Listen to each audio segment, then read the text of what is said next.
He's a reporter, and I heard him say he was going to leave. Up until now, we've only had cell phone video that shows the moments after reporter Dion Rabowen was handcuffed. Now we know what happened before. On November 23rd, as Officer Caleb Zimmerman walks in, you can see Dion in the background talking to a man on the sidewalk outside this Chase Bank near 32nd Street in Cactus. Hey, what's going on?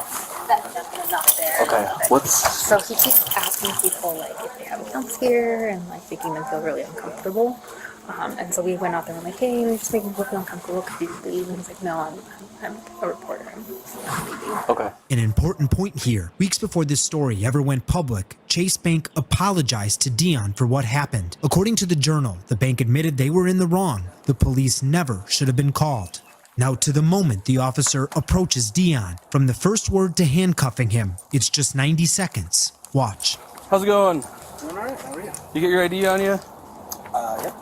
Can I see it? Why?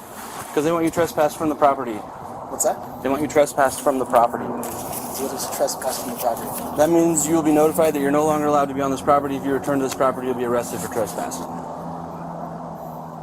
Why do they want that? They never asked me to leave. Okay, they said they came out here and asked you to leave because you were making customers uncomfortable. No, they came out and asked what I was doing. I told them what I was doing. They said I wasn't allowed to solicit. I said I wasn't soliciting. They said they were going to go talk it out with someone. Okay. That was the end of it. They never asked me to leave.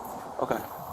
Well, right now you are being detained for trespass because they have told me they've asked you to leave and you're still on the property. Okay, well, number one, you haven't asked me to leave, so okay. I don't know what I'd be detained for. Because once somebody from this company or this Right. property asks you to leave, Okay, so like and I you just told remain on the did. property, But also, aren't I on the sidewalk? you're on private property. So this sidewalk is private property? Correct. Okay. Again, no one informed me of that either. Okay, do you have your ID on you? I do, but there's no reason I can show it to you because I haven't done anything wrong. Okay. I'm going to officially trespass you from this property, which means you are required to provide Right, your but pro- what your I'm ID. saying to you is I haven't been asked to leave. If I had been asked to leave, I would have left. Okay, the next step is I put you in handcuffs and you get arrested for trespassing. Is that what you want to happen? I'll just leave. Okay, they're going to trespass you from the property. Right, I don't Since need you're to be still here, trespassed from you the do. I will leave. I'll walk away voluntarily. Turn around, put your hands behind your back. I just said I will. Okay, turn around, put your hands behind your back. I will Turn around, walk put away your hands behind your voluntarily. back. I will Hands walk behind your away back. voluntarily. Are you resisting? Why Are you resisting? What am I doing? Put your hands behind your back. I'm not doing anything. Put your hands behind your back. Pull your phone out. Please record this. Put your hands behind your back. Please record this. Do you really want to make this worse? Thank you. Hey, Wait. right now you can still... I told you I would voluntarily leave. This is when the cell phone video recorded by a witness begins. He interviewed her a week ago, and now we know police were not happy she was recording. As I said to you very clearly, I was never asked to leave. I'm fine where I am. I'm not doing anything wrong. You want to get arrested as well? After she stood her ground, he radioed that she was, quote, interfering. He's just being difficult and you've got another person interfering too. At the end, Dion was released. Both sides frustrated. And so a really simple way to deal with this was, hey, did someone ask you to leave? No. Well, I'm asking to leave now. Okay.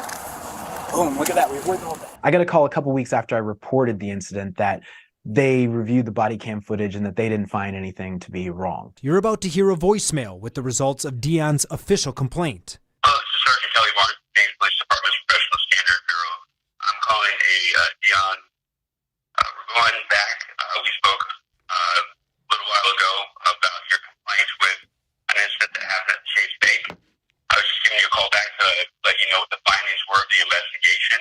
I reviewed the body-worn camera of the officers involved, and I also spoke with the employees from Chase Bank.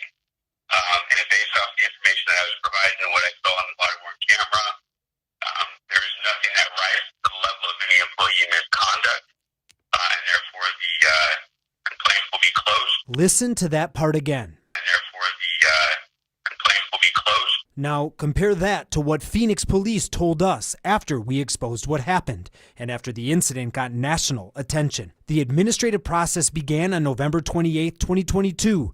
The investigation remains open and was never closed. Quote, never closed. And therefore the complaint will be closed. The city's own Watchdog still found the internal investigation was not thorough and complete. It ignored issues of race and de-escalation. Top officials, including the chief, didn't follow policy by lessening the officer's discipline to just training. And the officer didn't even properly complete that training. Now, those are just the Watchdog report's headlines, the bullet points. Here's how it looks when we take those full findings and put them with video of what happened. You do. I will leave. I'll walk away voluntarily. It was November 23rd, 2022, when Phoenix officer Caleb Zimmerman walked up to Wall Street Journal reporter Dion Rabowen outside of Chase Bank. Rabowen was interviewing people about a story on interest rates. The officer claimed Dion committed trespassing because bank employees told him to leave, and he didn't, something the reporter says wasn't true. Please record this. Do you really want to make this worse? Thank you. Hey, wait.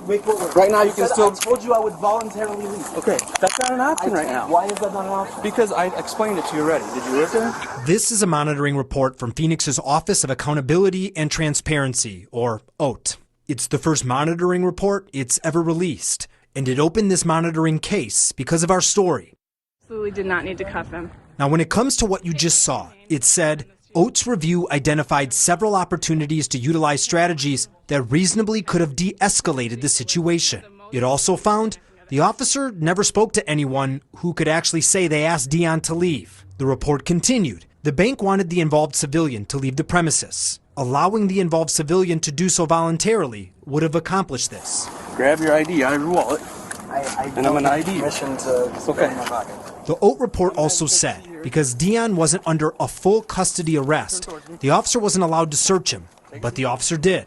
And per police policy, that's supposed to be a Class 2 violation that calls for a 24 to 40-hour suspension. Instead, internal investigators recommended a written reprimand, and the chief's office lessened it even more to just 4 hours of training. Sir, he's not doing anything wrong. But the OAT report found issues with that training too. The officer claimed he did 2 separate 2-hour training sessions at the same time. Quote, not only did the involved officer receive a substantial reduction in discipline down to training, but it appears that they did not even fully complete the mitigated consequence for the unlawful search. Want to be taken. We interviewed Dion when we first broke this story. At every stop, I'm saying, hold on, why is this necessary? I don't think we need to do this.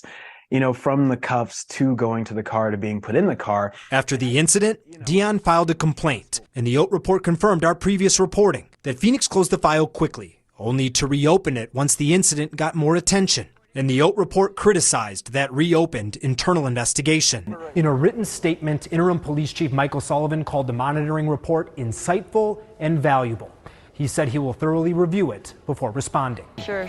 Phoenix Police Department's report was released today, reading in part, during the course of this investigation, an issue came to light that was not part of the original complaint.